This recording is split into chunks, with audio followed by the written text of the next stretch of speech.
happened. There is a guy, okay, he's 18 years old, young, talented, passionate filmmaker.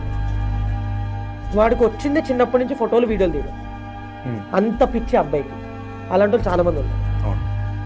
ఈ అబ్బాయి flash shoot join అయ్యాడు, చదువుకుంటూ ప్యారలల్గా చదువుకుంటూ డిగ్రీ చేస్తున్నాడు. డిగ్రీ చేస్తూ ఫ్రీ టైంలో సాటర్డే సండే ఆర్ 3 o'clock వరకు కాలేజ్ ఉంటుంది. కాలేజ్ తర్వాత ఫ్లాష్ షూట్ ఏమన్నా నైట్ ఈవెంట్స్ ఏమన్నా ఉంటే ఆ అబ్బాయి ఈ టేక్స్ అప్ దోస్. 1 month పనిచేశాడు.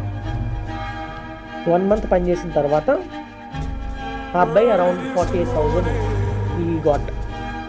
అదే అబ్బాయి 2 నెలల తర్వాత వాళ్ళ డాడీకి ఒక బండి గిఫ్ట్ ఇచ్చాడు. ఆ అబ్బాయి కాలేజ్ ఫీజ్ తనే కట్టుకోవడం స్టార్ట్ చేశాడు. అంటే చిన్న ఏజ్లోనే ఆ అబ్బాయికి లైఫ్ ఏంటో తెలుసుకున్నాడు. తన తల్లి తండ్రులు పడుతున్న కష్టాన్ని అర్థం చేసుకున్నాడు. ఇటు చదువుకుంటూ, ఇటు తనకి ఇష్టమైనది పని చేసుకుంటూ డబ్బులు సంపాదించుకుంటాడు. ఈ 3 కలిసి ఉన్న ఏకైక ప్లాట్ఫామ్ ఫ్లాష్.